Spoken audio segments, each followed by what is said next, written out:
Well, good day, everyone. Welcome.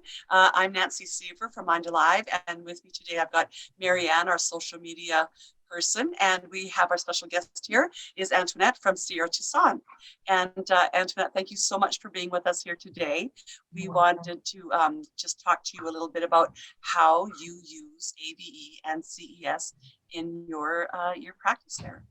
I'm happy to do so. Thank you so much for inviting me to do this. We love the audiovisual entrainment here at Tucson, and we have developed a neuromod lab or neuromodulation lab where we can actually see several patients at any given time. And what we do with the AVEs is we have actually developed several different protocols for our patients who are suffering from a variety of different difficulties. So we have a protocol for sleep. We have a protocol for brain brightening, improving memory, focus. We have a protocol for improving the mind-body integration, in addition to having protocols to teach patients how to calm. And that's a lot of the alpha theta training protocols on the AVE that we use. Before COVID, we were doing 6 patients at a time in a lab. And these protocols would build on themselves. And so the patient would have the experience of using the AVE and the CES in combination form in order to help promote those goals, whether it was improved sleep or reduced anxiety. And so when we do AVE, we do it all the way. We attach the ears, we do the colored goggles, and we also do the binaural beats. Some patients like the heartbeat, some patients don't. And then we use ambient music in the background as well. We begin each of those sessions with an induction. So when folks are in their zero gravity chairs and they're chilling out, we actually invite them to relax because our patients are very busy and they're always trying to solve problems and they're trying to figure things out if they're doing this right or not. And my experience with the AVE is the more you are open to the stimulation, the better it will work, because then it takes you to that neuroplastic state where you're in that dreamlike state. So that's why we do the induction during all of these sessions. With COVID, we now only do 4 people at a time, and they're very much spaced out about 10 feet apart. So everyone is protected and safe. And that's how we run the labs. We also use AVE in private bio or neurofeedback sessions when it is appropriate to the protocols that we're doing with the traditional biofeedback and the traditional neurofeedback. And so oftentimes when we do heart rate variability training, the patients are very engaged in that process. In the latter half of the session, like maybe the last 20 minutes, we'll do an audiovisual entrainment with them just to get them to settle down a little bit and not have to work so hard and just do some receiving, if you will, because neuromodulation can be so receiving and so calming to the nervous system. And a lot of our patients just absolutely love how they feel afterwards. And if it's all right with me to add to that, is it's not unusual in the individual sessions that we'll also add the Oasis Pro and do transcranial direct current as well. And we do the Oasis Pro and the AVE with the green goggles for our chronic pain patients, because there are several research articles that are showing that when there's a green exposure to the optic nerve, it can actually elicit a little bit less a pain response. And so we have special protocols where we use the transcranial direct current to reduce pain by you putting the anode on the shoulder and pulling the energy from the sensory motor rhythm area.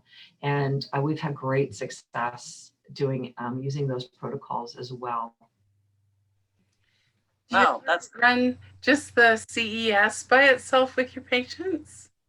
If we had an AVE unit for every single patient here, which means we would have to have 120 at any given time, I would want every patient to have the CES as part of their daily routine, and to run it whenever they needed to, especially if they're doing group process work. And then they could use it as a stimulator to promote more alpha. Unfortunately, we can't do that. And so we only have a very limited time when we get to work with them. And oftentimes it's maybe once or twice a week. And so we don't actually do the CES separately by itself, even though I have in the past loaned them out to patients to use it for that purpose, to help calm the mind. And especially with the Oasis Pro, because the Oasis Pro is like a brilliant piece of engineering, and the cranial electrical stimulation options on the Oasis Pro, I mean, you've got gamma all the way to sub delta.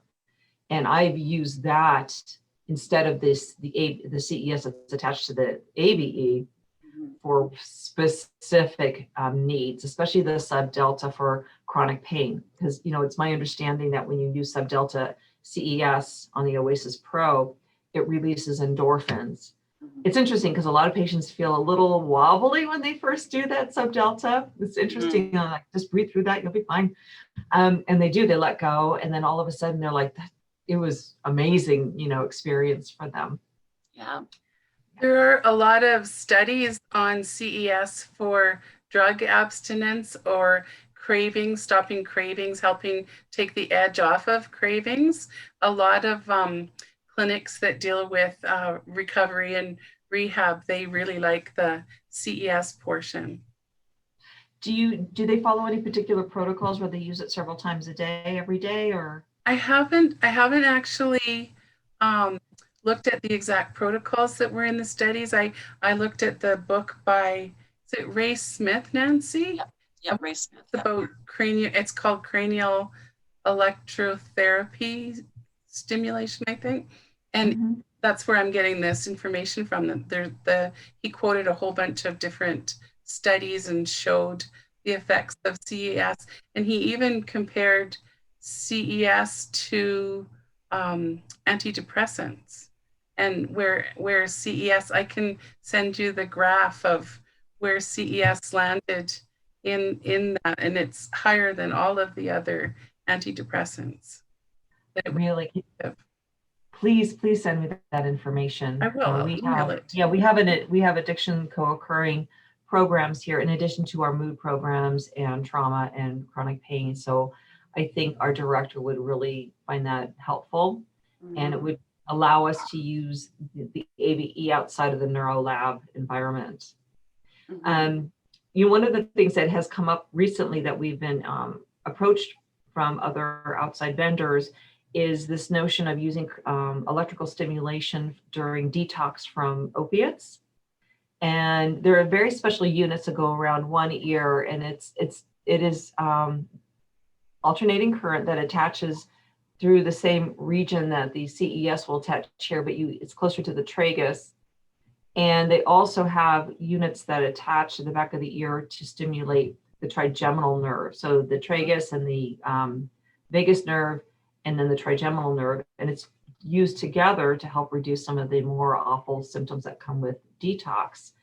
And of course, when they were bringing it to our attention, I'm thinking, that's an AVE, but you don't put on the earlobe, you just stick it in a different region.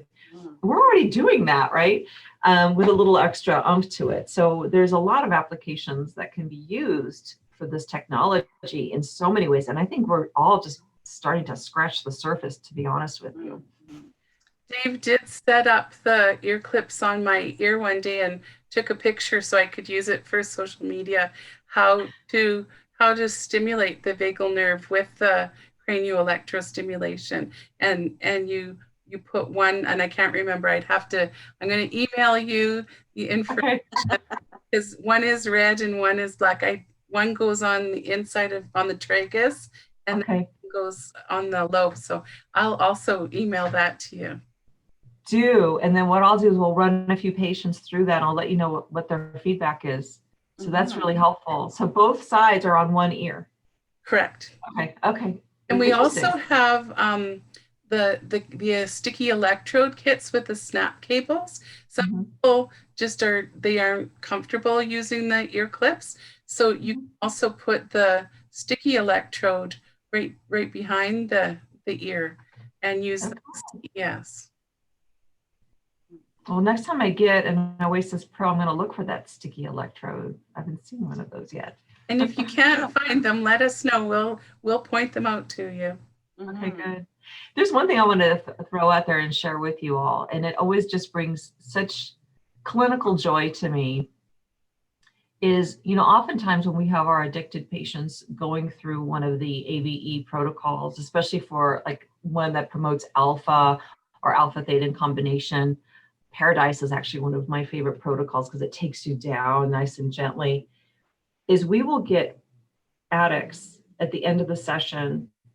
They sit up in their chair and they're like, I feel like I just smoked pot and I feel great.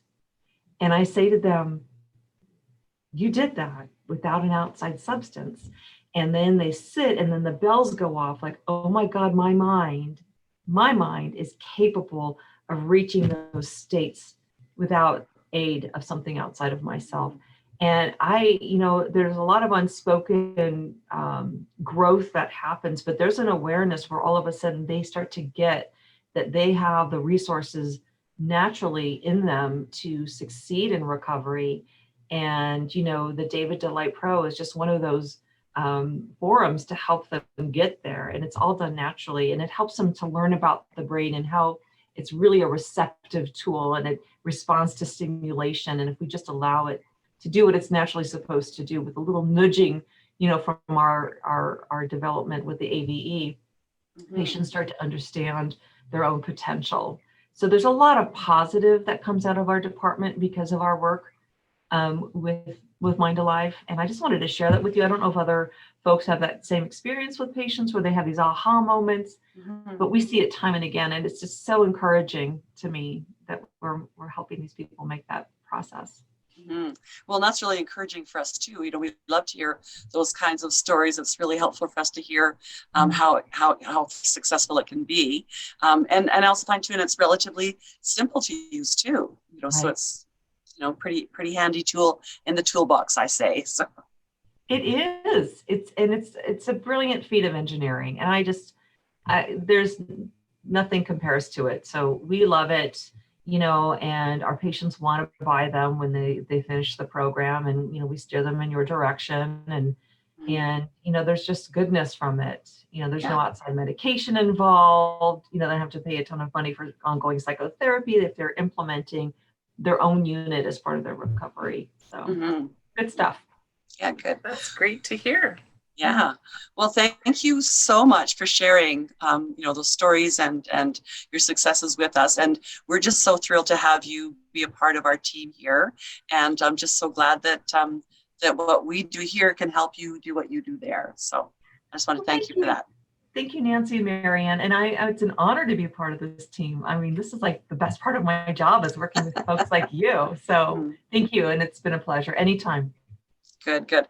Well, it's a lot of fun for us to doing this project here where we get to be able to talk to people using right there in the field. So thank you so much for spending some time with us today doing that. You're welcome. Thank you.